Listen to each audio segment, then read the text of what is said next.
Radioelétrica orgulhosamente apresenta Sarau Elétrico Memória, com Luiz Augusto Fischer e Kátia Suman. Convidado especial, Maurício Pereira.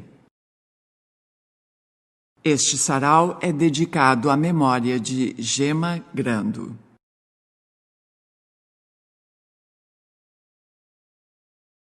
Olá, rádio ouvintes, bem-vindos. Está começando mais uma edição do nosso Sarau Elétrico. Hoje é uma edição especial, uma edição dedicada à memória. A gente já tinha pensado nesse tema quando se abateu uma tragédia, assim, a gente pode dizer dessa maneira, com o falecimento súbito da mãe do nosso companheiro, o Diego Grando. Então, a gente ficou num impasse de fazemos, não fazemos, fazemos, não fazemos, e decidimos fazer, até mesmo por conta desse tema e por conta da possibilidade que a literatura nos oferece de entrar nesses temas que são difíceis, espinhosos e que fazem parte da nossa existência, enfim. Nosso convidado, Maurício Pereira, já está na área. Tudo bem, Maurício? Tudo bom, tudo bem. Prazer estar com vocês aqui. Kátia e Luiz Augusto. Prazer mesmo. Professor Fischer. Não, o Maurício já esteve conosco no sarau ao vivo, lá no Ocidente. Né? Com o Arthur, né? Isso. Fizemos um sarau dedicado aos paulistas, né? Ah, é verdade. Porque o Arthur também é um paulista disfarçado, né? O Arthur é gaúcho, não, mas ele é paulista. Né? O Arthur é um agente duplo, né? Mas podem ficar tranquilos que ele tem me aplicado o Rio Grande do Sul. Eu conheço o Arthur há uns pouco mais de 10 anos. Ele tem me aplicado, assim, se vocês fizerem uma sabatina aqui, vocês vão se surpreender comigo. Ele está te doutrinando, então, é isso? Se já começou, posso abrir memórias gaúchas da minha parte. Então... O pior é que o Arthur tem ele é meio, como é o Zelig, aquele personagem do... Zelig. Woody Allen. Para me lembrar, dá para lembrar também o Nelson Rodrigues. O Nelson Rodrigues dizia assim, que ele falava mal do brasileiro que imitava todo mundo, ele dizia, põe um americano em Marte, a primeira coisa que ele vai fazer é declarar que Marte pertence aos Estados Unidos. Agora, um brasileiro ele não pode viajar, porque assim que ele chega fora, ele se declara daquele outro país. Adere. O Arthur daqui a pouco ele volta carioca, não sei o quê. Bom, mas enfim, também quero dar meu boa noite para todo mundo, ao Maurício especialmente. Estou me achando de luz aqui, hein? Olha só. Está melhor assim? Tá bacana. Olha, tá bacana, mas estava bom também. Estava bom? Tava bom. E eu também quero me somar aí ao que a Kátia disse no começo, aí, que a gente está fazendo o sarau, assim, muito pensando no Diego, pensando nessa tragédia pessoal que ele enfrentou agora, de perder a mãe subitamente. Uhum. A Kátia me falou. E é isso, estamos aí, né, de fazer... para continuar pensando, continuar lendo e estimulando os nossos queridos ouvintes e telespectadores. É isso, né, Kátia Suman? É isso aí. Professor, eu sei que esse tema da memória te é caro, tu é um cara que vive um pouco nesse meio, né? É meio teu habitat natural, né? Então, tu podia fazer aí, enfim, começar a leitura. Eu tenho gosto por esse assunto de memória, eu gosto muito de ler memórias e eu estudei, né, no doutorado, eu estudei o Nelson Rodrigues, naqueles textos dele que ele chama de confissões, né, que são lembranças e tal, mas são também declarações públicas. Em função disso, eu acabei lendo um monte de coisa sobre memória, mas é isso, é um assunto maravilhoso, né, e do ponto de vista assim, de produção de texto, a memória é uma coisa que eu prezo muito mesmo. Todos os meus amigos velhos, eu vivo enchendo o saco dele, mais velhos que eu vivo enchendo o saco para eles escreverem as suas memórias. Não importa que o cara tenha sido guarda-livro, entendeu? Que ele tenha sido fiscal da esquina, assim, eu acho que as memórias humanas são uma coisa muito rica. Então, eu vou começar lendo um Nelson Rodrigues. Tá. Menina Sem Estrela, que é um livro que ele escreveu para escrever. Esse aqui ele chama especificamente de memórias, qualifica de memória. Vou ler um começo de um capítulo aqui, de uns capítulos iniciais. O Nelson Rodrigues era nascido no Recife, pois muito criança ainda ele se mudou para o Rio e fez a vida toda lá, né? Mas aí ele se lembra da infância da seguinte maneira: toda a minha primeira infância tem gosto de caju e de pitanga, caju de praia e pitanga brava. Hoje tenho 54 anos. 54 anos, Kátia, sou uma criança. Jovem! Ele já era um velho, né? Hoje tenho 54 anos bem sofridos e bem suados. Mas, como eu ia dizendo, ainda hoje, quando provo uma pitanga ou um caju contemporâneo, sou raptado por um desses movimentos proustianos, por um desses processos regressivos e fatais. E volto a 1913. Ele nasceu em 12, né? Ao mesmo Recife, ao mesmo Pernambuco. Mas não era mais Capunga, e sim Olinda. Alguém me levou à praia e não sei se mordi primeiro uma pitanga ou primeiro um caju. Só sei que a pitanga ardida ou o caju amargoso me deu a minha primeira relação com o universo. Ali eu começava a existir. Ainda não vira um rosto, um olho, uma flor. Nada sabia dos outros nem de mim mesmo. E súbito as coisas nasciam e eu descobria uma pitangueira ou um cajueiro. Que idade teria eu? É isso que eu me pergunto. Que idade teria eu? Um ano e pouco, sei lá. Ou menos, talvez menos. Minha família morava diante do mar. Mas o mar, antes de ser paisagem e som, antes de ser concha, antes de ser espuma, o mar foi cheiro. Há ainda um cavalo na minha infância profunda. Mas também o cavalo foi cheiro. Antes de ser uma figura plástica, elástica, com espuma nas ventas, o cavalo foi aroma como o mar. Que legal. É o começo de um capítulo, então, da Menina Sem Estrela, do Nelson Rodrigues. Muito legal. Então, Maurício, tu disse que selecionou umas letras tuas para tentar entender o que tu escreveu, era isso?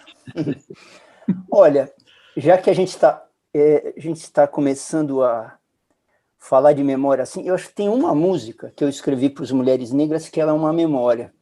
No duro, quando vocês me falaram de memória, tem amigos meus que falam para mim, você precisa escrever suas memórias. A minha memória é ruim, eu embaralho fatos, pessoas e anos. Talvez seja a chance de eu escrever ficção, né? Mas eu vejo que em oficinas ou em coisas que eu falo em show de entrevista, a gente rememorar, eu nasci em 59, rememorar o que era o pop pré-histórico dos anos 60 e 70, eu peguei o fim de uma época, né? Por isso eu acho que eu também não tenho grandes lembranças, porque eu peguei uma decadência do sistema das grandes gravadoras, daquele showbiz robusto, americano, e nós estamos no começo de uma nova era, que não se definiu, então eu sou um cara do vácuo. Para piorar, eu não trabalho com certezas, então eu não tinha certeza do que eu ia fazer. Então o que eu vou falar para vocês aqui, é uma canção que eu escrevi para as Mulheres Negras ali no começo dos anos 90, que ele é a lembrança de um sonho, que o meu pai tinha o hábito de enfiar a gente numa Brasília no fim de semana e andar pelo Arrabalde de São Paulo, que na época era Arrabalde, não era periferia. Periferia foi depois, né, que explodiu a periferia punk, né? Aí ele ia para a zona rural. Aí eu sonhei com essa música que eu vou falar. Se eu quiser cantar, eu posso, ou falar é melhor? Tá liberado, pode cantar, vai ser bárbaro. Eu vou tentar falar porque é mais difícil e vai me dar mais autoconhecimento. Bora lá. Chama Em Barueri. Em Barueri, a linha de trem, um circo marrom. Em Barueri, um simples pardal, revólver azul. Em Barueri, em Barueri, um índio tupi, um lobo-guará. Em Barueri, Paris é New York, Tietê, Tatuí. Em Barueri, o galo cantou, o rato sorriu. Em Barueri, um táxi feliz, só eu e você. Você não sabe o que acontece ali. Você vê o que é a canção popular, né? No disco isso tem 4 minutos. E como é que é? Entoa ela para a gente se lembrar aí, Maurício, como é que é? Em Barueri, a linha de trem, um circo marrom. Em Barueri, um simples pardal, revólver azul, tom, bom, bum, bum, dim, bum. Em Barueri, tom, dum, Paris é New York, bom, bom, Tietê, Tatuí, bom, bum, bum, bum, bum. Em Barueri, bom, bom, um índio tupi, bom, bom, um lobo guará, bom, bom, bum, bum, bum, bum. Em Barueri, bum, bum, bum, o galo cantou, bum, bum, o rato sorriu, bum, bum, bum, bum, em Barueri, um táxi feliz, só eu e você. Você não sabe o que acontece ali, você não sabe o que acontece ali, você não sabe o que acontece ali, você não sabe o que acontece ali. É diferente, né? Muito, Não, mas sabe, Maurício, vou te contar uma coisa. Aqui nós somos o seguinte, ó, a Kátia Suma é de 57, eu sou de 58, então tu é categoria júnior aqui. Tu é criança. É que sabe o que acontece? Eu comecei minha carreira ali no meio dos anos 80. Quando chegou em 91, meio que eu sumi. Eu fui para o limbo, quando eu saí das Mulheres Negras em 91. Eu fui fazer um disco em 95. Já não tinha mais o mercado como ele era nos anos 80. São Paulo não tinha pequenas casas como tem agora, que eu tive em Porto Alegre aí fazendo agulha no passado. É forte esse pequeno mercado, e isso tem uns 10, 15 anos. Então, para mim, entre 1990 e 2005, eu não existi. Eu fiz 1, 2, 3, 4, 5 discos. Para Marte, de 2007, eu ainda não existia direito, era meu disco póstumo. Para Marte, no Duro, que é uma letra super poética, que eu posso falar para vocês, ela é muito romântica. Mas na minha alma, para Marte, era a minha despedida do planeta Terra. Eu pensei, estou indo embora, vou para Marte, não vou mais fazer disco, não tenho onde trabalhar. Então eu achava mesmo que o Pra Marte era o meu último disco, em 2007, e por isso eu escrevi ele em dialeto, não em português. Esse meu último aqui, Outono no Sudeste, ele tem letras claramente em português, mas o Pra Marte ele é em dialeto. E assim caminha a humanidade, né? Isso aí. É isso aí. Bom, eu pensei em ler um poema do Diego, o Diego Grando, nosso companheiro aqui, e eu não sei por que o professor ficou ali destacado. Eu sou meio ruim nisso aqui, hein? Porque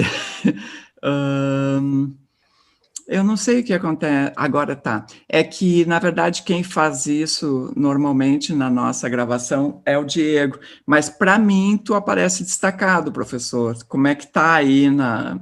Põe no Gallery. Hã? É porque eu sou um destaque, por isso. Máscara. O mecanismo apenas reconhece isso. Apenas reconhece, tá. Máscara hoje em dia tem outra conotação, não é mais aquilo. Não é aquilo que dia já foi, vamos combinar. Máscara é o meio caminho entre isso que nós estamos fazendo aqui de longe e a mordaça. Especialmente no Brasil, né?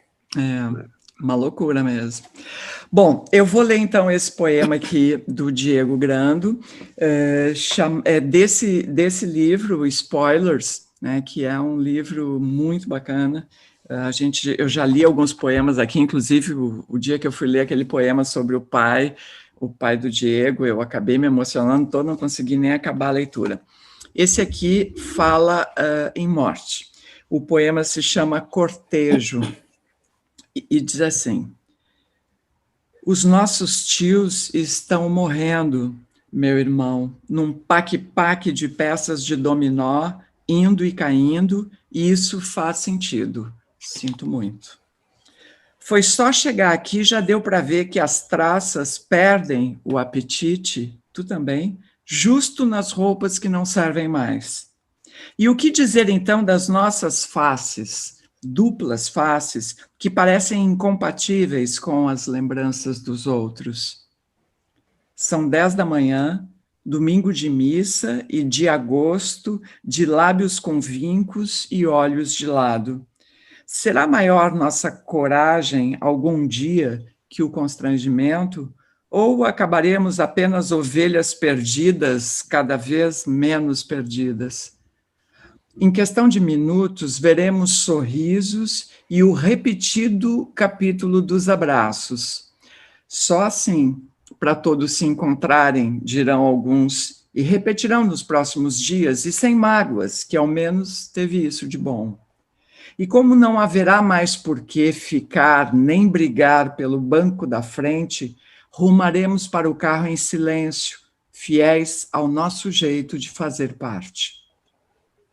É preciso validar o ticket, descobriremos, por R$ 2,50 até 4 horas, e esse fato não sei se nos deprime ou diverte, ou só nos põe a falar do frio que faz, do sono, do gosto ruim do café da máquina de fazer café ruim, dos que bebem com gosto o café da máquina, e de como continuam feios e iguais aqueles caminhos. Nisso teremos toda a cautela de não enumerar responsáveis, os caminhos sem viço e acostamento que percorríamos na infância. A poeira se dissipa, evasivas, balas de goma, na ressaca do passado, e já estamos no aeroporto. Aqui saem por 7h50 os 30 primeiros minutos. Quem dirige, quem viaja, quem distorce e quem imita, quem nos tira esse abandono de mais uma despedida? E se não temos respostas, não perguntemos, inventemos apenas a pena de um novo penúltimo abraço. Fico, e de onde fico sei, e tu, e sabem a chave e os documentos que tento acomodar nos bolsos, também sabe o ticket a ser pago no guichê do saguão do terminal, um que se sabe a piso de cera e sabe que naquela cena do aceno, no portão de embarque, continuaremos os dois pensando nos tios que nos restam. Esse, então, é o cortejo do Diego Grando. Sigamos, então. Vou emendar aqui com um poema também do Spoilers. É um outro poema desses bonitos. Esse livro aqui do Diego tem uns poemas longos, assim, muito bonitos, né? Meio meditativos, meio Drummond na fase rememorativa. Isso aqui se chama Notas para um Poema Tardio. Comece pelas condições climáticas, augúrios em nuvens que a infância ignora ou se equivoca na interpretação.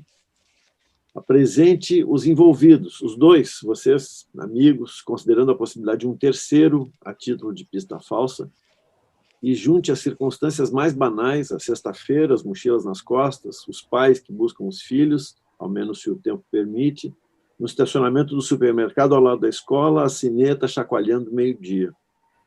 Passe a narração, de preferência sem cores em demasia, sem neves de antanho, restrinja-se à caminhada sob esqueletos de sapatas pintados no chão do pátio, sob os primeiros pingos, sem comentar se estão gelados ou se sentem ao petricor a geosmina.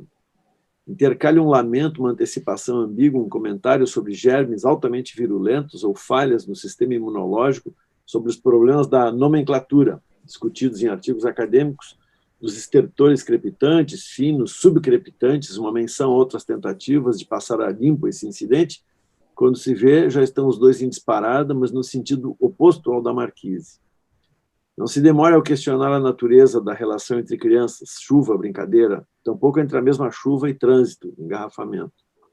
Você não sabe quanto, enquanto as gotas engrossam até seus pais chegarem, só pode assegurar que não é muito e que chegam primeiro. Tchau, até segunda. É hora de um corte para a formulação de hipóteses, coautorias, revistas, filmes, mulheres peladas, punhetas, cervejas, Ramones, baseados, um fim de semana na praia e outras descobertas com verbos no futuro do pretérito. E a consolidação de teorias de consolo inconclusivas. Vocês, como os gêmeos de Langevin, como cisões platônicas, versões pueris de um doppelganger. De supetão, diga que sabe, você sabe muito bem que foi ideia sua, mas que era só chuva. E mais, que chuva é chuva. Por isso você insinua, dá margem ao mal-entendido, vai dispondo o prato pelas beiradas. Por isso você recua, cogita backspaces telegráficos, a omissão, a confissão, a premeditação.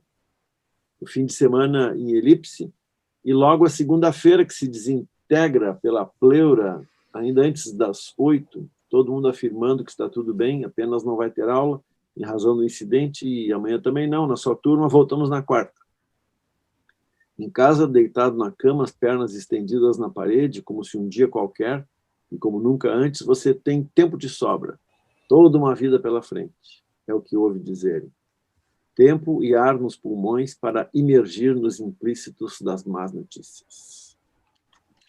Me lembrei desse poema aqui, agora repassando o livro, por causa disso, né? A vida está indo e tal, e de repente cai uma má notícia na tua frente, né? É isso. Queridíssimo Diego, spoilers, grande livro. Grande livro. Vai lá, Maurício. Diz uma coisa, outra maldição do tempo digital é que a maioria dos meus textos que eu leio estão dentro do computador. E de uns anos para cá eu estou lendo num e-reader. Então eu não tenho coisas físicas para ler. Se eu abrir o computador para ler uma pequena poesia, a minha imagem some? Não, pode fazer isso. Ah, então, sabe que enquanto eu procuro, eu vou conversando com vocês aqui. Não, enquanto tu procura, Maurício, deixa eu dar um aviso aqui para todo Vai mundo lá. que me esqueci de dar antes. Desde a semana passada nós estamos fazendo aqui, experimentando fazer uma modalidade de, como direi, de retribuição. É assim, quando a gente faz o sarau nosso ao vivo lá no Ocidente, todo mundo paga uma entrada e tal, e com essa entrada a gente paga os custos da produção e tal, né? Então, agora, como nós não temos entrada, que, aliás, a entrada é franca e aberta, né? Então, nós estamos pedindo que quem se interessar, ou quem se achar habilitado aí, que deposite uma graninha numa conta que vai aparecer aí em algum lugar, né, Catiaçu? Eu vou botar na descrição do vídeo no YouTube. Isso. Pronto, é isso aí. Aí quem quiser bota lá um dinheirinho e tal, pensando simplesmente nisso, que vocês não estão fazendo uma coisa assim extraordinariamente longa e tal, mas é simplesmente retribuindo um pouco para a gente poder financiar o nosso projeto aqui. Aliás, eu queria agradecer as pessoas que a semana passada, que foi a primeira vez que a gente abriu essa possibilidade, as pessoas que depositaram, porque é sempre super bem-vindo. Achou, Maurício? Achei. Tá. Então, deixa eu fazer a introdução, o prolegômeno da coisa. Eu sou de família italiana. Mas esse Pereira é o que é, então? Pereira é assim, eu me chamo Galati, com 2 L's e 2 C's. Pereira. Pereira, só Maurício Pereira, se entrar no Twitter, metade são fascistas, loucos. E a outra metade são caras semi-desconhecidos, como eu, né? E desses semi-desconhecidos, metade é fascista, um bando de fascista louco também. Aí, então, eu tinha um alter ego chamado Galati, que eu fazia shows em italiano, incorporado numa personagem. Aí eu fui para a Itália. E aí eu vi que a Itália e os italianos não são nada daquilo que eu, como um brasileiro oriundo, achava que era. Aqui a gente tem uma matreirice nossa, especialmente no interior de São Paulo. Minha avó chamava Gioconda. Eles são giocondos aqui, mas lá não, eles são bruscos. A Itália é um lugar de muito preconceito, é um lugar de muita beleza também, para a gente que é ocidental, né? Aí um belo dia, baixando música pirata no Napster, tá lá, Vittorio Gassman, Verrà la morte e avrai tuoi occhi, Cesare Pavese. E eu cantei muita música italiana, muito da minha mente musical é o pop italiano dos anos 60, me formou muito. Então eu falo italiano um pouco pela minha avó, um pouco por esse pop. E depois eu descobri os cantautores todos. E mais depois, graças à insônia que me fez comprar o Kindle, e eu estava muito nervoso para ler Helena Ferrante, eu baixei tudo em italiano e aprendi italiano lendo Helena Ferrante. E depois cheguei nos giallos, que são esses detetives italianos. Depois, se vocês quiserem falar, eu posso recomendar uns 2 ou 3 escritores de detetive maravilhosos. Alguns estão chegando no Brasil agora. Mas o fato é que eu ia fazer mesmo esse poema do Pavese aqui, e isso da gente falar da morte e do luto, eu estou vivendo o luto, eu perdi meu pai há 1 mês. E casualmente eu estou lendo, sem querer, eu baixei coisas lá no Kindle que me levaram a rebater o meu luto. Eu tô com muita memória mesmo do meu pai, do que ele me trouxe, né? Mas o Pavese não é uma mera coisa de memória ou rebote. Eu vou falar, e se vocês quiserem eu traduzo porcamente depois, mas eu acho que dá para entender em português. Olha só.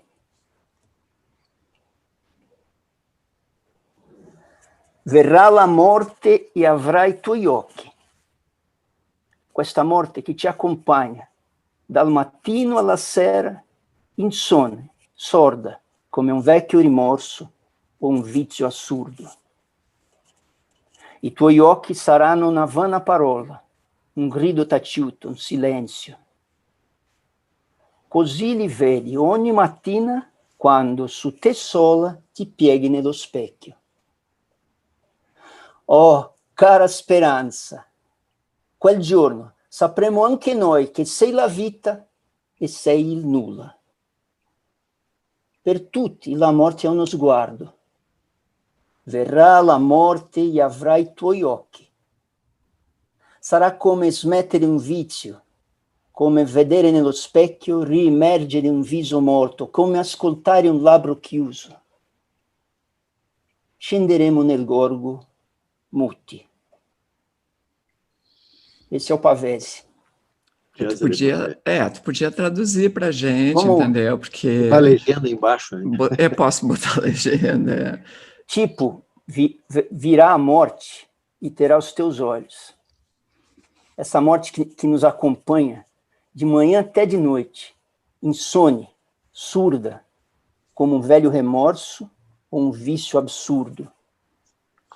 Os teus olhos serão uma palavra vã, um grito calado, um silêncio.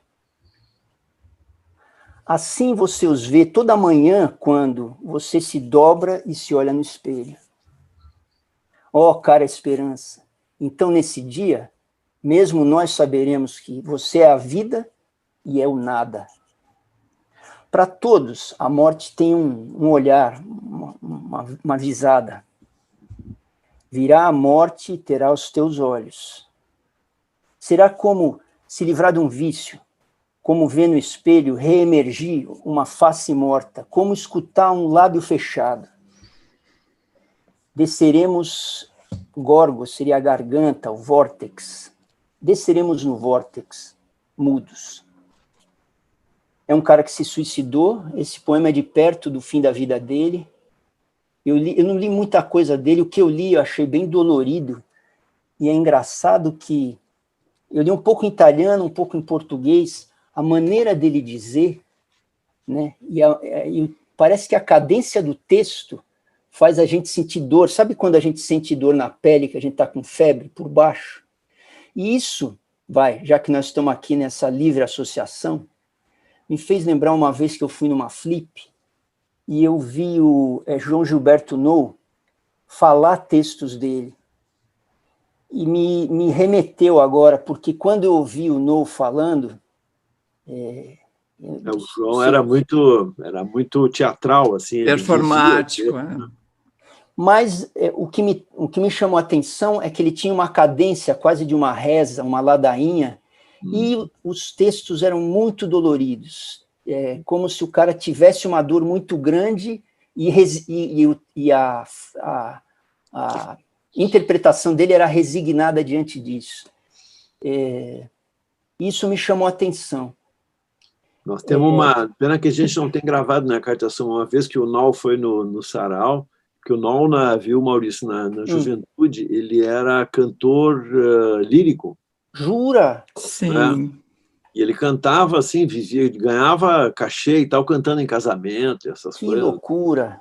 E aí um dia ele foi no sarau, ele era um cara, um tipo assim, recluso e tal, não era um cara não era uma relação assim muito fluente, assim, muito de bater papo. Quer dizer, eu não era íntimo dele, eu estou dizendo isso assim das vezes que eu convivi com ele, né?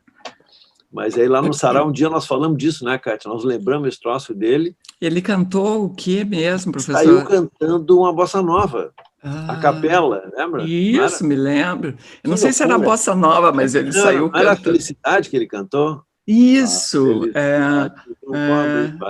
isso. Pô, esse eu não tenho gravado, né? Eu que gravo tudo. Eu imagino ele cantando uma coisa dessa, porque ele falando... Tinha uma voz, me passou muito essa coisa da ladainha. E assim, uma das coisas absurdas que aconteceu na minha carreira de performer e de leitor e até mesmo de escritor, eu vou explicar para vocês me classificam. Há 10 anos, eu passei a fazer locução publicitária. Eu nunca tinha... Ouve de vez em quando aí. Pois é, estou vendendo varejo, porque é um jeito de sobreviver como músico independente. Nos últimos 40 anos, vamos dizer, uns 5 anos, 6 anos, eu consegui sobreviver como músico. A maior parte do tempo eu estava fazendo as coisas mais impensáveis. Se eu começar a falar aqui, é meia hora de sarau. Mas o fato é que eu nunca tinha tido que falar texto. E eu fui falar um spot de propaganda antes de ter falado uma poesia, ou mesmo antes de ter falado as minhas letras. E esse contato com a palavra falada, basicamente, eu sou um autor das letras muito carregadas de sentido, de emoção, é muito denso o meu trabalho de letrista. Quando eu pego um negócio para vender por R$ 1,99, eu fiquei pensando, como é que vende isso aqui? Eu imaginei que tinha que pôr alma, né? E nessa coisa de ir nos estúdios, gravar a locução, você vai sendo orientado pelos diretores que estão lá. Então, os caras me ensinaram a respirar, a falar que você imprime velocidade, volume, você espaça as palavras. Eu comecei a trazer isso para o canto. E começaram a me chamar para algumas leituras de poesia. E isso rebateu muito no jeito de eu cantar. E eu descobri que quando você canta, tem um monte de espaço que pode virar silêncio. Eu lembro que o Abujan, rapaz do André, uma vez falou assim, eu não entendi na época, em 80 e pouco, ele falou, basicamente os músicos são medíocres, porque vocês se prendem ao ritmo quando vocês estão dando o texto. Na época eu pensei, essas coisas do Abujan, velho, né? Ele tinha as frases, né, as tiradas dele. Mas aí, 30 e poucos anos depois, lendo peças publicitárias, eu falei, verdade, eu posso atrasar ou eu posso negar o meu canto para a emoção da pessoa tomar um escorregão e aflorar, e eu posso aí prosseguir com o meu canto para cima deles, enfim. Eu não sabia fazer isso, tu disse, é isso? Eu acho que sim, eu acho que a maneira dele falar o texto, ela adicionava quase que melodia para o texto. Ele fazia um cantochão em cima do texto, enfim das contas. Ainda bem que você me trouxe de volta. Ele escrevia pensando em música. Ele pensava interessante. Na frase. Faz sentido. Aí, não, vamos lá. Eu vou ler um texto do Tiago Ferro. Eu me lembrei imediatamente desse autor, né, que escreveu um livro quando morreu a filha, que era uma menina, uma criança. Bom, a contracapa aqui do livro é escrita pela Beatriz Sarlo, né, professor? Não é pouca coisa. Baita livro, baita livro, tu leu ele, né? E ela diz assim, Tiago Ferro escreve sobre a ausência. Sua filha de 8 anos morreu. Porém, como se escreve sobre essa menina definitivamente ausente? Tiago renuncia à evocação elegíaca do vazio. Procura, ao contrário, responder como é a vida, sua própria vida depois da morte. A recorrente trivialidade captura o cotidiano, porque para a menina o presente do seu pai não existe mais. uma história foi interrompida para sempre. Este é o seu luto, não um choro, mas um exercício de sensibilidade e inteligência. O livro ele tem um estilo assim, meio caótico, que mistura desde diário a impressões, até fatos que aconteceram, até visões e alguma fantasia assim, meio de delirante. Aí eu vou ler um trecho que ele diz assim: retiro uma senha para ser atendido no serviço funerário da Prefeitura de São Paulo. O escritório fica dentro do prédio do velório do cemitério de Araçá. Tem muita gente por ali. Não dá para sentar. Vou tomar uma Coca-Cola no bar vizinho. Finalmente sou atendido. O vendedor, de uns 50 anos e pele bastante vermelha, me entrega o catálogo de produtos. O tom solene foi muito bem ensaiado. Aí vem o que está escrito no catálogo. Serviço funerário da cidade de São Paulo, produtos e serviços, apresentação, produtos, caixões, urnas, velas, arranjos florais, serviços, traslado, batedores, padre, formalização, anexo, preços e condições, pacotes, por que contratar, dúvidas frequentes. Qual o tamanho da falecida? Não sei. Ele olha a ficha que eu fui buscar no hospital e entreguei a ele. Ah, é uma criança, sinto muito. Neste caso, só há 2 opções de caixões, o mais simples e o branco com detalhes dourados. Ele me acompanha até o showroom, onde há alguns modelos expostos.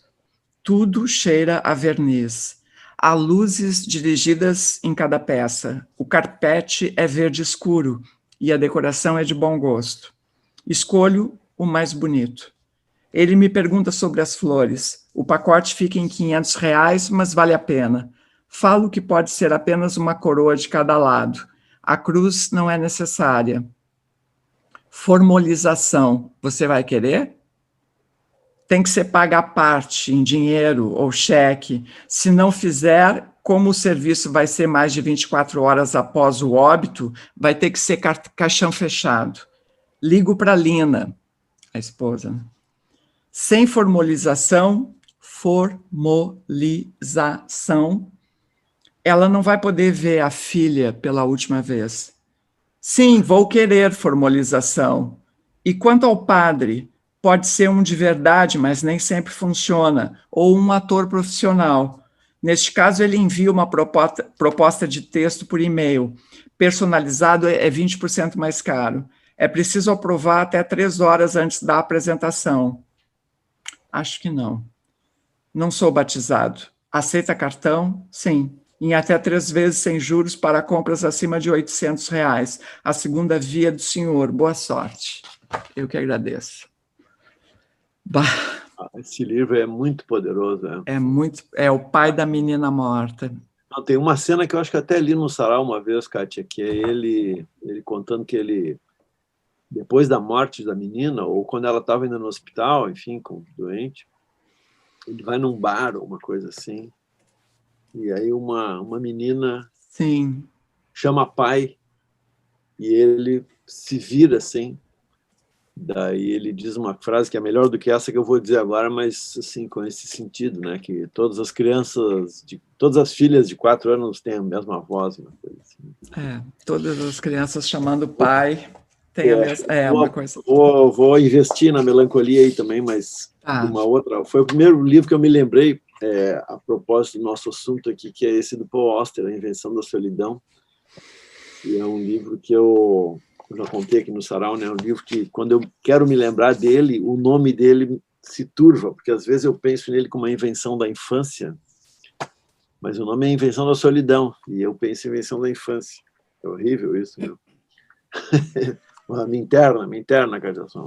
Tá bom. Mas, enfim, é um livro maravilhoso do Paul Auster, é um ensaio, na verdade, não é um livro de ficção, é um livro em que ele se lembra, a primeira metade é ele comentando a vida do pai, e a segunda é ele falando do filho dele, é um livro dividido, assim. E a abertura do livro é a seguinte: num dia há vida. Um homem, por exemplo, em perfeita saúde, nem sequer é velho, sem nenhum histórico de doenças. Tudo é como era e sempre será. Ele segue de um dia para o outro, cuidando das suas coisas, sonhando apenas com a vida que se estende à sua frente. E então, de repente, acontece que há morte. O homem solta um pequeno suspiro, tomba da cadeira e é a morte. O inesperado da coisa não deixa espaço para nenhum pensamento. Não dá nenhuma chance para a mente procurar uma palavra capaz de consolar. Somos deixados sem nada a não ser a morte, o fato irredutível de nossa própria mortalidade. A morte após uma longa doença é algo que podemos aceitar com resignação. Mesmo a morte acidental, podemos atribuir ao destino. Mas um homem morrer sem nenhuma causa aparente, um homem morrer apenas porque é um homem, nos leva para tão perto da fronteira invisível entre a vida e a morte, que não sabemos mais de que lado estamos. A vida se transforma em morte e é como se essa morte tivesse possuído essa vida o tempo todo. Morte sem aviso. Em outras palavras, a vida para, e pode parar a qualquer momento. Aí ele conta isso e daí ele vai começar a contar a história. Né? A notícia da morte do meu pai chegou faz 3 semanas. Aí ele conta que ele estava em casa e tal. E é isso. Aliás, eu me lembrei, né, além desse livro lindo aqui do Paul Auster, por quem eu sou apaixonado literariamente, o final do livro do Jefferson Tenório, que foi nosso parceiro aqui esses dias, né? Que casualmente está aqui do meu lado, uma vez da pele. Não sei se eu vou contar um spoiler aqui, será que eu vou contar? Não. Ninguém vai ficar bravo comigo, né? Mas enfim, também tem uma morte aqui. Tem uma morte de um pai aqui. No final também tem isso, né? O filho vai se encontrar com a memória do pai também. Ok. Vamos seguindo, então. Maurício, vai lá. Eu vou... Vai ler em russo agora, Maurício? Não, eu vou ler em dialeto... Putz, tá parecendo que eu quero bancar o poliglota para me exibir, né? Eu posso ler no meu dialeto normal, mas uma vez eu escrevi uma canção sobre a perda. Eu escrevi no dialeto caipira, eu não domino ele completamente. Eu acho que eu vou fazer no dialeto aqui da capital. Não, fala no caipira e depois tu traduz. Claro. Não, só vai ser fácil de perceber a minha inabilidade com a alta mujana, mas vamos lá. Chama A Loira da Caravana. De algum modo lida com a perda e com a morte. Não sei, não tenho certeza. Foi voltando pela estrada, deu um show em Bauru, era quase meia-noite, eu cansado pra chuchu. Ao meu lado, Paulo Freire, violeiro sem igual, testemunha incontestável dessa história abismal. Numa curva lá da serra, descendo por Rio Tietê, o carro desgovernou, sem que eu soubesse por quê. Capotou 5 ou 6 vezes, achei que não ia morrer. Foi bater numa mangueira, eu só vi manga descer. O Paulinho olhou para mim, eu vi que ele estava bem. Tocou na sua viola, que soava bem também. Fui andando até a estrada para procurar ajuda, e uma caravana parou com uma dona cabeluda. Sua voz era bonita, muito rouca e sensual. Logo me envolveu com os braços, perguntou, você tá legal? A noite era muito escura e não dava bem para ver, mas que ela estava gelada, isso eu pude perceber. Eu fiquei arrepiado bem no meio do verão. Seus lindos cabelos loiros não sentia compaixão. Eu fiz o sinal da cruz, mas aquela cortesã já estava me arrastando para a sua caravana. Ainda estava atordoado pela bruta colisão, inclusive preocupado se o Paulinho estava bom. Ela me beijou na boca. Não preocupa com ele, não. Vamos namorar gostoso nessa baita escuridão. Eu achei interessante ela me beijar sem dó. Só que os beijos que ela dava tinham gosto de jiló. Porém, noite igual àquela não acontece todo dia. Aproveitei bem o momento para namorar a vadia. A sua pele macia fez o meu sangue subir. Suas pernas me enrolavam, feito uma sucuri. Fui beijar o seu pescoço, ela veio me impedir. Nunca olhe no meu olho, ela disse para mim. Nós já estávamos no bem bom, pitando um bom cigarrinho, e o remorso me acordou. Xi, eu esqueci do Paulinho. O coitado lá no carro, no fundo da ribanceira, e eu aqui me divertindo. Já passou uma noite inteira. Sem querer, pulei para o lado. Qualquer coisa eu enganchei. E o cabelo brilhante, por acaso, eu arranquei. A mulher não tem cabeça e voou para a eternidade. O carro sumiu também. Eu juro que isso é verdade. Mas que cena horripilante. Fui pensando no caminho. Vão dizer que eu tô maluco. Quer que eu falo pro Paulinho? E é então que eu vejo ele tocando seu instrumento para uma moça que dançava pulando que nem jumento. Eu gritei, Nossa Senhora, sai de mim, arma penada. Como é que isso é possível, se ainda agora lá na estrada vi ela sair voando, bufando descabelada, com sua caravan de prata, trepelando a madrugada. Foi então que aquela cena outra vez aconteceu. Uma corda da viola enroscou o cabelo seu. A loira saiu voando, cabeça não tinha ali. Eu fiquei de boca aberta, Paulinho também, que eu vi.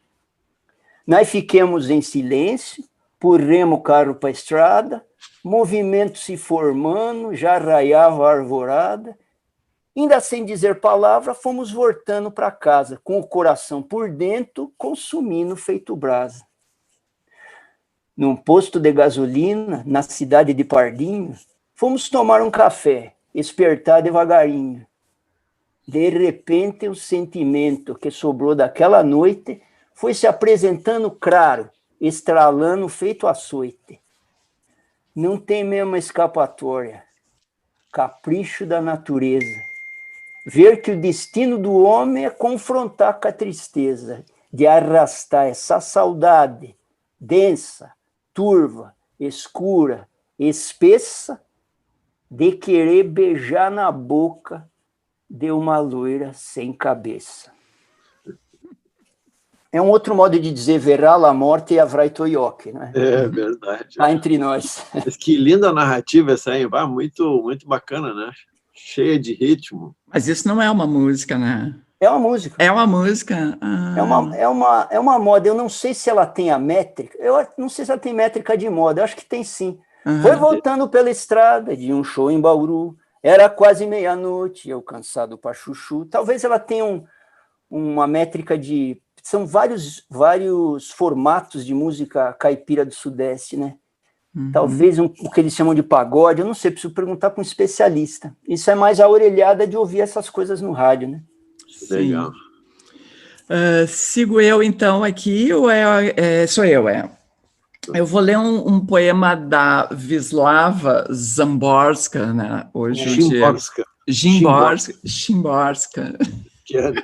O Diego não está aqui para nos dar a pronúncia, ele que é o nosso especialista em polonês. Enfim, eu vou ler um poema que eu gosto muito, que eu já li algumas vezes, e ele chama Natureza Morta com um Balãozinho. Em vez da volta das lembranças na hora de morrer, quero ter de volta as coisas perdidas. Pela porta, janela, malas, sombrinhas, luvas, casaco, para que eu possa dizer, para que tudo isso? Alfinetes, aquele pente, rosa de papel, barbante, faca, para que eu possa dizer, nada disso me faz falta. Esteja onde estiver, chave. Tente chegar a tempo, para que eu possa dizer, ferrugem, minha cara, ferrugem.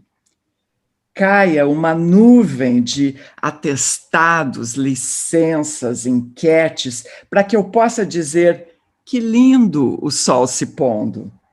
Relógio, aflore do rio e permita que te segure na mão para que eu possa dizer, você finge ser a hora.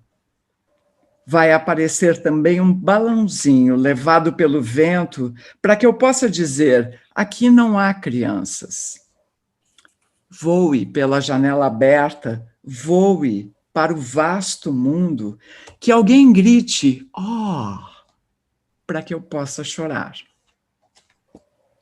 Aí, então, a senhora Szymborska. Bonito, né? O Diego pronuncia o nome dela dizendo Wisława Szymborska. Wisława. Não, toda uma chifra, né? Que é a última rodada agora, Katia Suno? Eu não sei se já é a última, não sei, eu não estou acompanhando aqui eu acho que, não sei, dependendo do tamanho, é mais uma ou duas, professor. Não faça pergunta difícil. Pergunta difícil essa hora, né? Não, eu tinha me lembrado também de uns poemas do Mário Quintana. O Mário Quintana é um cara que tem, assim, no exercício da memória, ele é interessante, né? Entre outras coisas. Mas tem 2 poemas que ele faz para o pai, eu me lembrei então, já que nós estamos falando aí de perda, né? Um primeiro poema dele se chama O Velho no Espelho. Não sei de que época é isso aqui. Apontamentos de História Sobrenatural. Ele já tinha uns 70 anos aqui, eu acho, quase isso. Diz assim, O Velho no Espelho. Por acaso, surpreendo-me no espelho. Quem é esse que me olha e é tão mais velho do que eu? Porém, seu rosto é cada vez menos estranho. Meu Deus, parece meu velho pai que já morreu. Como pude ficarmos assim? Nosso olhar duro interroga. O que fizeste de mim? Eu, pai? Tu é que me invadiste, lentamente, ruga a ruga. Que importa? Eu sou ainda aquele mesmo menino teimoso de sempre, e os teus planos, enfim, lá se foram por terra. Mas sei que vi um dia a longa, a inútil guerra, vi sorrir nesses cansados olhos um orgulho triste. E depois tem um outro que se chama As Mãos de Meu Pai, que é outro poema também que eu me lembro quando eu li ele, eu fiquei impressionado. Assim. Mas eu era jovenzinho quando eu li ainda, a primeira vez. Agora já não sou mais jovenzinho. Mas continua impressionado. Continuo impressionado. Se chama As Mãos de Meu Pai. Que criança lembra muito de mão de pai, né? Porque a mão é um negócio que chega perto da gente, eu acho, né? Sei lá. As tuas mãos têm grossas veias como cordas azuis sobre um fundo de manchas já da cor da terra. Como são belas as tuas mãos, pelo quanto lidaram, acariciaram ou fremiram da nobre cólera dos justos. Porque há nas tuas mãos, meu velho pai, essa beleza que se chama simplesmente vida. E ao entardecer, quando elas repousam nos braços da tua cadeira predileta, uma luz parece vir de dentro delas. Virá dessa chama que pouco a pouco, longamente, vieste alimentando na terrível solidão do mundo, como quem junta uns gravetos e tenta acendê-los contra o vento? Ah, como os fizeste arder, fulgir com o milagre das tuas mãos. E é ainda a vida que transfigura as tuas mãos nodosas, essa chama de vida que transcende a própria vida e que os anjos um dia chamarão de alma. As mãos do meu pai se chama. Legal. Vai lá, Maurício. Muito legal. Vou falar uma música... Eu vou voltar para a melancolia básica aqui. Isso. Vamos investir na melancolia. É isso aí. Tem gente que diz que no mundo indie, né, que na cena indie, onde eu trabalho nos últimos anos, a melancolia não é que ela vende, porque a gente vende pouco, mas ela rende. Não sei se ela renderia por exemplo, se eu fizesse uma letra melancólica para a Anitta, assim, não sei se renderia, mas com a Marília Mendonça rende, eu gosto muito dela. Mas isso é uma outra história. Essa chama Uma Pedra. E é mais ou menos assim. Sou só, estou só, fui criada solta à beira de qualquer caminho, o pó da estrada é a minha maquiagem.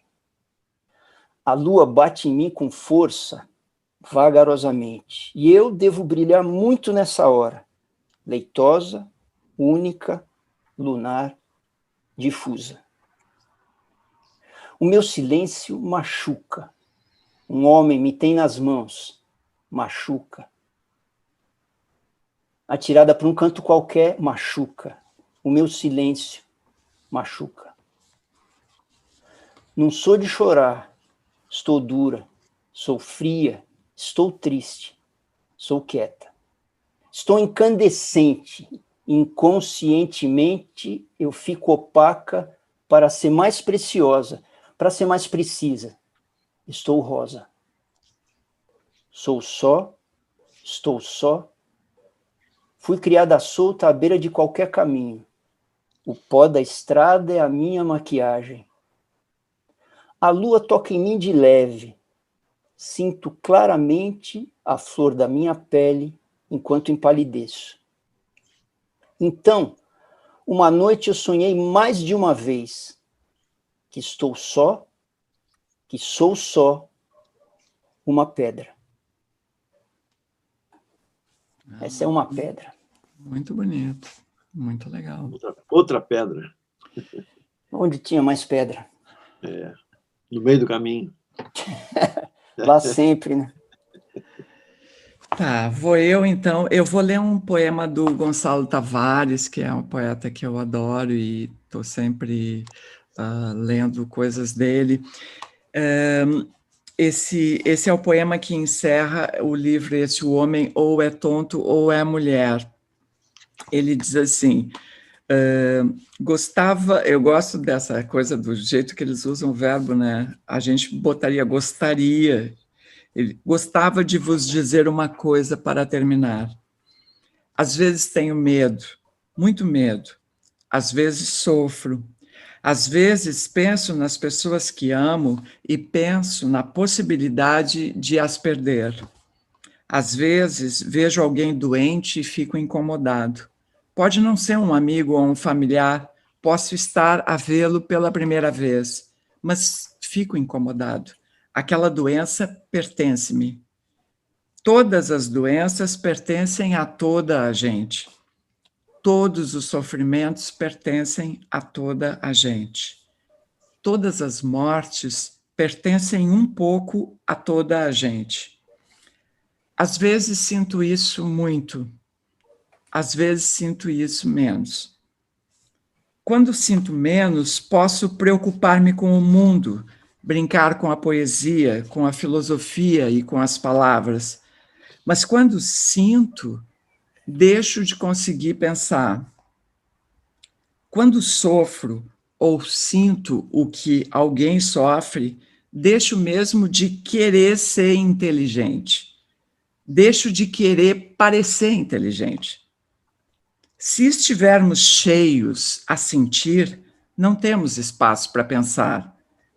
Não fazem sentido as lógicas, as filosofias, as discussões.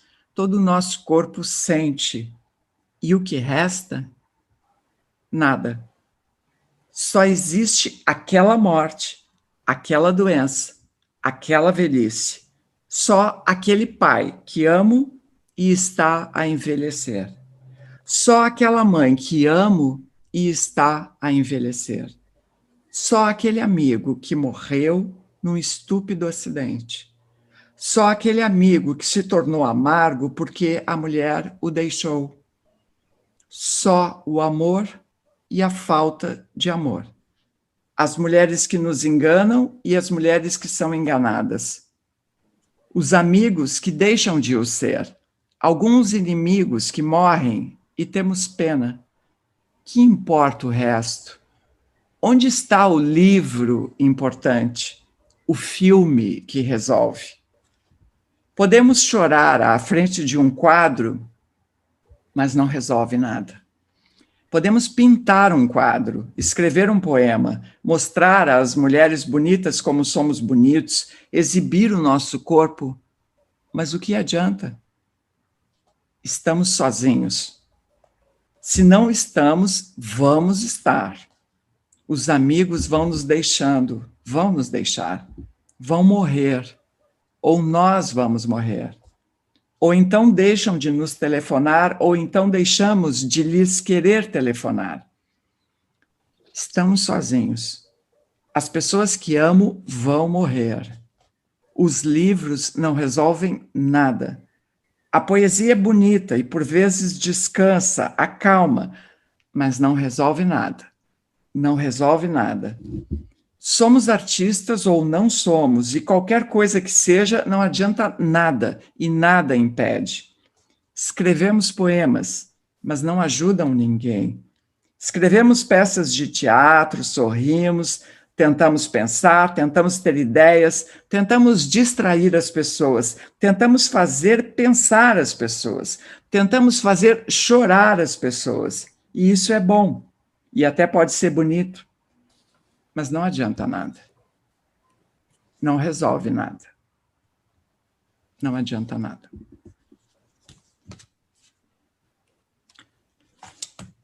Gonçalo Tavares. Depois dessa aí, o que nós vamos dizer depois dessa aí? O que eu vou te dizer para ti? Eu vou te dizer para ti. Essa é uma expressão aqui local, viu? Dialeto gaudério aqui. Bonfinesco. O que eu vou te dizer para ti? Tem uma canção do Belchior em que ele diz que nenhuma canção não vale a vida de qualquer pessoa, né? E uma vez eu vi o Darcy Ribeiro dando uma entrevista, depois que ele morreu, tem aquelas seletas, e ele dizia algo assim como para umas garotas que estavam entrevistando ele, o que vocês estão fazendo aqui? Por que vocês não vão namorar? No duro, qualquer coisa que você faz na vida real, às vezes eu fico pensando isso, é que as pessoas não sabem, né, o filme que cada vida é, né? A gente que é artista, no duro, é uma espécie de lixeiro, despachante, pedreiro, que a gente pega coisas que todo mundo faz e põe uma moldura, faz uma janela, ergue uma casinha de tijolo. Às vezes a gente mesmo está vazio, né? E vai lá dizer para os caras em cima de um palco coisas que eles deviam estar carecas de saber, né? Às vezes eu tenho vergonha porque eu pego plateias que têm muito mais experiências do que eu, e que certamente vidas muito mais interessantes que a minha. Mas eu sou cronista. C'est la vie. É isso aí. C'est la vie. Pode crer. Tá, e aí, então, nós vamos encerrar, assim, melancolicamente. Eu tô por ti, Cardeal. Mas é isso. É isso, né? É isso mesmo. A vida é ir vivendo, né? Não tem... Agora, dia 5 de outubro, né? Faria aniversário do meu irmão, né? Que a Kátia conheceu. E ele morreu faz 14 anos. É uma coisa absurda. Ele era mais novo que eu, viu, Maurício? Ele era o pequenininho lá de casa, né? Então, quando ele morreu, foi realmente uma coisa assim de outro mundo. E aí eu de lá para cá eu sempre penso isso assim, quando me acontece qualquer coisa, ou quando eu presencio qualquer coisa, eu sempre penso, não, a vida é o que sobrou, né? A vida é o que sobrou, é isso. Uhum. O que a gente tem daqui para frente, né? E o resto é a memória, é isso aí, né? É duro, agora, mas é assim. Eu penso assim, a gente trabalha com a arte, com o sensível, e em muitos momentos a gente está em contato com o nada, com a ausência de um Deus, de uma certeza, ou escambau, né?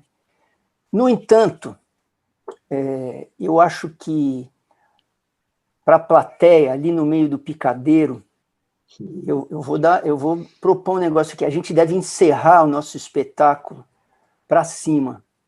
Mesmo que a gente saiba que não existe nada, que se você fechar o olho e respirar fundo, talvez não dê muita esperança. E ó, que eu nem li o jornal hoje, né? Então eu acho assim, só de sacanagem, e só porque a arte é um serviço público, então eu acho que a gente tem que terminar para cima. Nós já fizemos bastante melancolia aqui. Então agora eu acho que a gente tem o dever de subir a bola para o próximo pegar essa bola lá em cima e levar para a melancolia de novo, para esse próximo cara do sarau, que ele tenha trabalho. Então ele não vai pegar a melancolia pronta. Vamos para a alegria. E ó que eu sou de Escorpião, hein? Tu vai cantar daqui a pouco, né, Maurício? Hã? Tu vai cantar, né, para nós aí? Vou. Eu consegui. Eu consegui arranjar um sparring. A nossa alegria está garantida. A então. nossa... Espero que sim. Claro que sim. Buenas, então, com essa levantada de bola, nós vamos para a música e vamos deixar esse negócio, vamos sair dessa melancolia. Um grande abraço para o Diego aí, que está triste nessa hora. Um grande abraço para outros amigos, né? Aí o nosso querido Arthur de Faria, que poderia estar aqui conosco também, não está, porque morreu o Zusa, Homem de Melo, com quem ele estava trocando um monte de conversa agora, em função do trabalho que ele está fazendo um estudo sobre o Lupicínio Rodrigues, outro grande, um velhinho sábio aí que nos ajudou a vir por décadas, né, vivendo essa maravilha que é a música popular brasileira.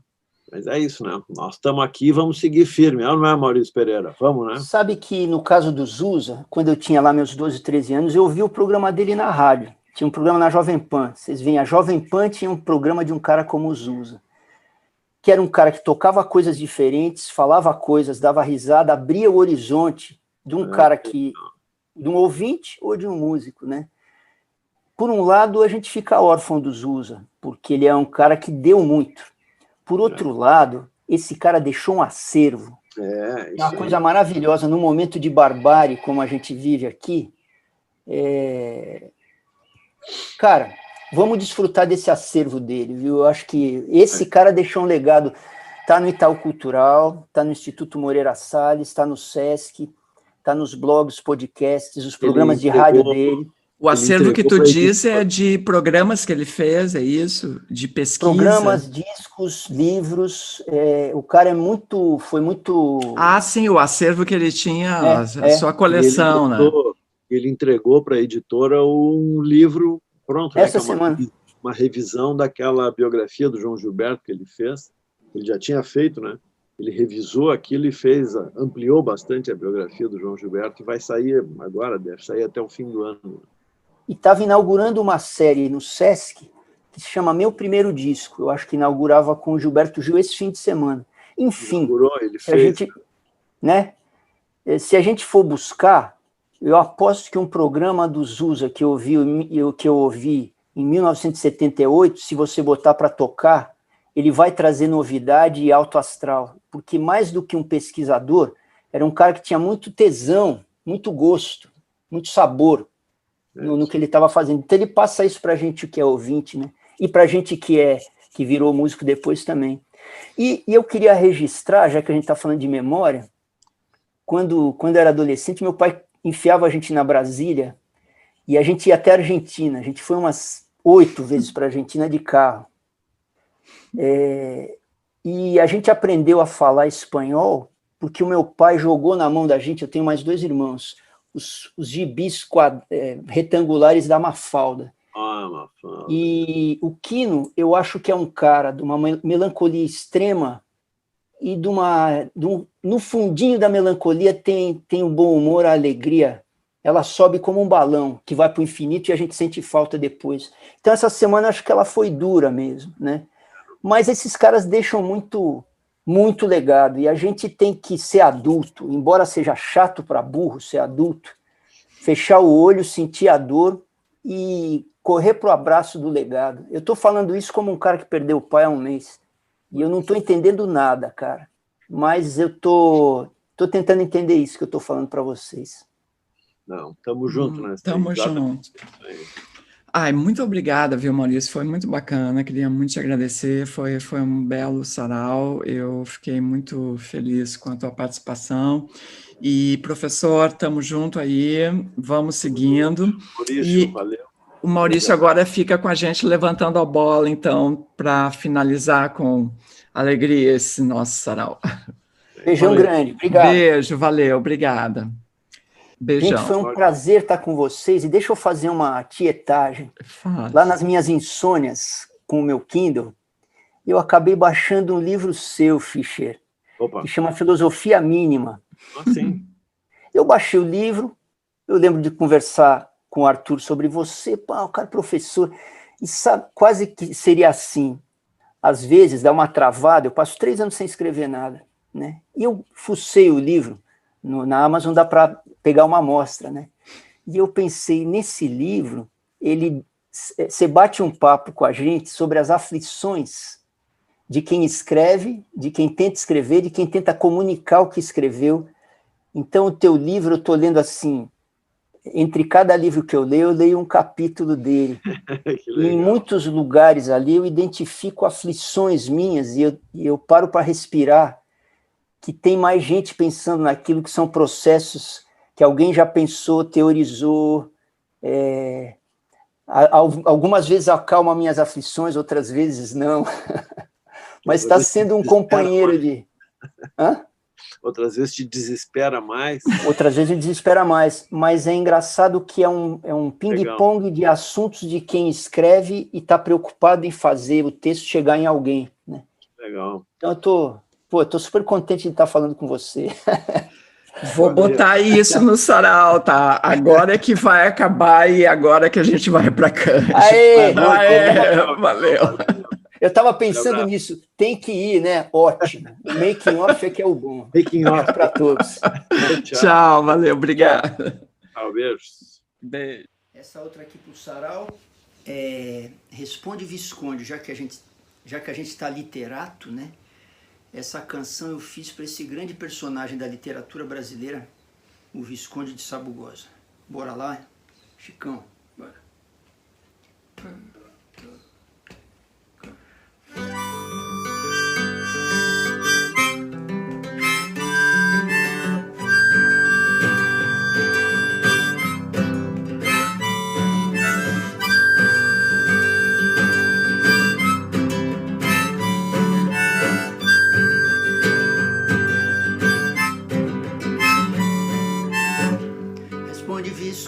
Responde Visconde, se a ventania vai voar na minha cabeleira, feito a tesoura da cabeleireira. Responde Visconde, se a raiz quadrada transforma a árvore num labirinto, onde trepa a molecada. Responde Visconde, qual é a fórmula? Pode pirlim pim. Responde Visconde, responde pra mim. Qual é a fórmula? Pode pirlim pim. Responde Visconde, por que é que um circo tem tanta bagunça e tanta brincadeira que embanana o mico? Responde Visconde, se o arco-íris vai colorir com as suas 7 cores o caminho que seguires. Responde Visconde, qual é a fórmula do pode pirlim pim pim? Responde Visconde, qual é a fórmula do pode pirlim pim pim? Responde Visconde, se a ventania vai voar na sua cabeleira, feito a tesoura da cabeleireira. Responde Visconde, se a raiz quadrada transforma a árvore num labirinto, onde trepa a molecada. Responde Visconde, qual é a fórmula do pode pirlim pim pim? Responde Visconde, qual é a fórmula do pode pirlim pim pim? Responde Visconde, por que é que o circo tem tanta bagunça e tanta brincadeira que embanana o mico? Responde Visconde, se o arco-íris vai colorir com as suas 7 cores o caminho que seguires. Responde Visconde, qual é a fórmula do pode pirlim pim pim? Responde Visconde, qual é a fórmula do pode pirlim pim pim? Bebop no meu samba, quando o tio Sam pegar no tamborim, quando ele entender que samba não é rumba, quando ele pegar no pandeiro e na zabumba, eu vou misturar Miami com Copacabana, chicletes eu misturo com banana e o meu samba vai ficar assim. Responde Visconde, responde pra gente, como é que uma simples espiga de milho pode ser tão inteligente? Responde Visconde, responde pra gente. Como é que uma simples espiga de milho pode ser tão inteligente?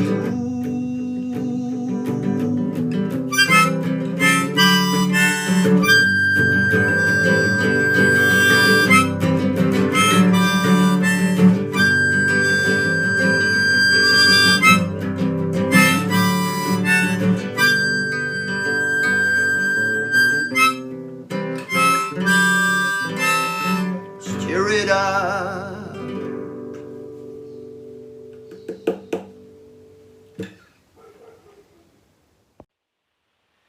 No meu disco Pra Marte, de 2007, eu musiquei um poema da Adélia Prado, chamado Pranto para Comover Jonathan. E é isso que eu canto pra vocês com o Chico aqui no violão. Bora lá, Chicão. Bora.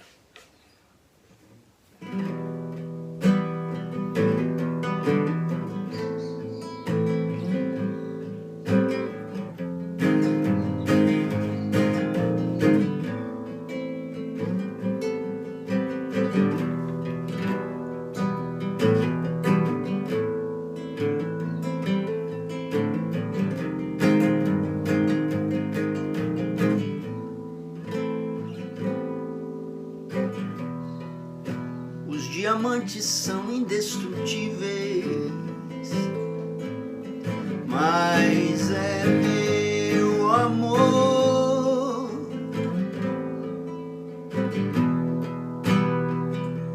O mar é imenso,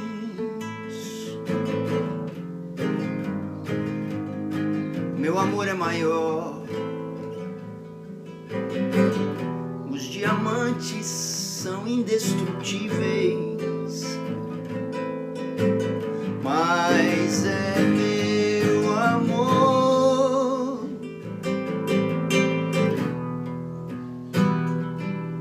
O mar é imenso,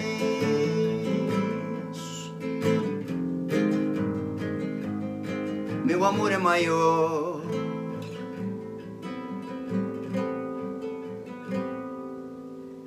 Mais belo,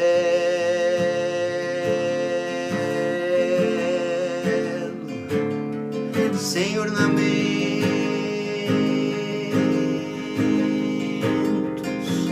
do que um campo de flores,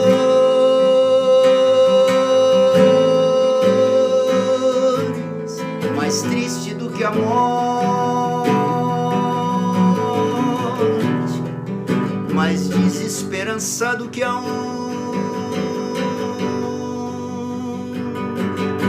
batendo no rochedo,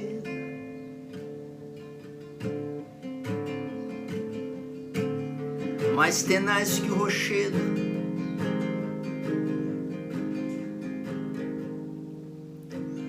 Ama, nem sabe mais o que ama.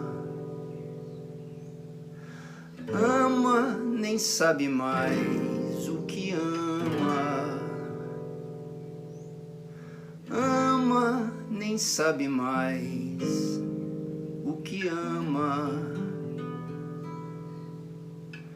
Ama e nem sabe mais.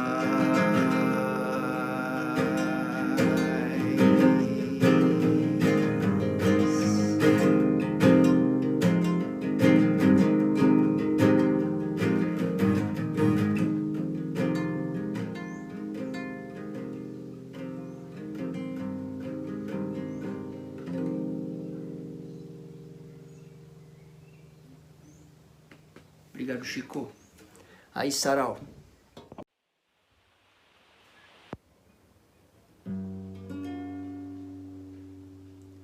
Minha cabeça trovou, sob meu peito te trovo e me ajoelho.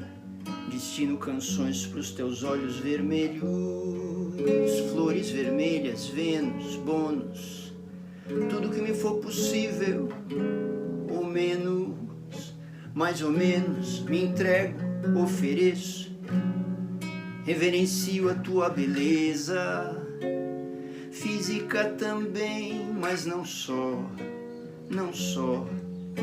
Graças a Deus você existe. Acho que eu teria um troço se você dissesse que não tem negócio. Te ergo com as mãos, sorrio mal, mal sorrio. Meus olhos fechados te acossam,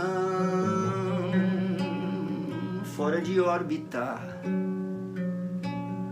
descabelada, diva, súbita, súbita.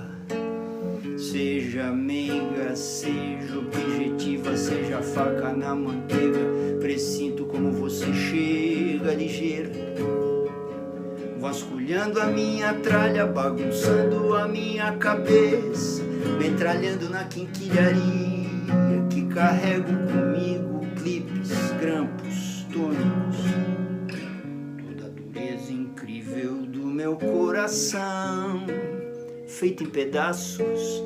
Minha cabeça trovou, sobre teu peito eu encontro a calmaria e o silêncio no portão da tua casa no bairro. Famílias assistem TV, eu não, às 8 da noite. Fumo um Marlboro na rua como todo mundo. Como você eu sei, quer dizer, eu acho que sei, eu acho que sei. Vou sossegado e assobio, e é porque eu confio em teu carinho. Mesmo que ele venha num tapa e caminho a pé pelas ruas da Lapa, logo cedo vapor, acredita? A fuligem me ofusca, a friagem me cutuca. Nascer do sol visto da vila e poju. O aço fino da navalha me faz a barba, o aço frio do metrô, o halo fino da tua presença.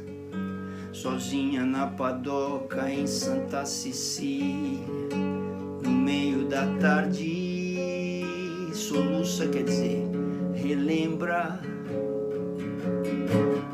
batucando com as unhas coloridas na borda de um copo de cerveja. Resmunga quando vê que ganha chicletes de troco,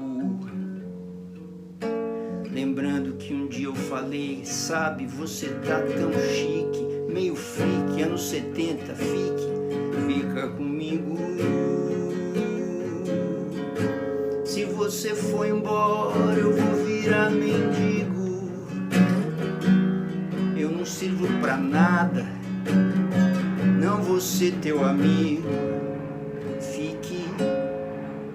Fica comigo.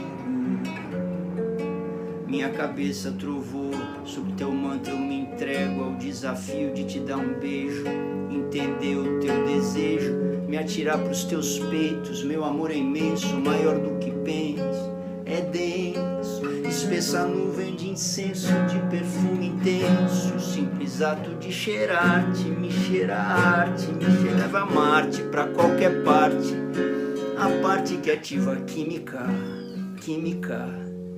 ignora a mímica e a educação física. Só se abastece de mágica, explode uma garrafa térmica por sobre as mesas de fórmica de um salão de cerâmica, onde soem os cânticos, convicção monogâmica, deslocamento atômico para um instante único em que o poema mais lírico se mostra a coisa mais lógica e se abraçar com força descomunal até que os braços queiram arrebentar. Toda defesa que hoje possa existir por acaso queira nos afastar. Esse momento tão pequeno e gentil e a beleza que ele pode abrigar, querida, nunca mais se deixe esquecer aonde nasce e mora todo o amor.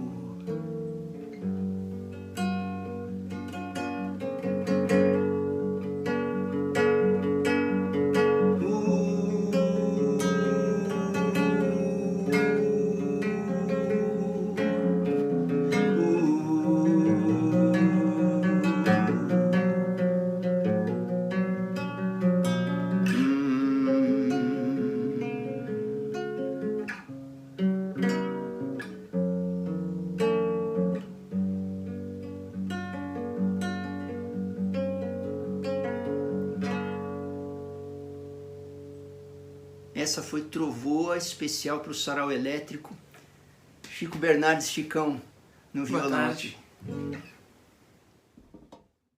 Minha cabeça trovoa, sob meu peito te trovo e me ajoelho.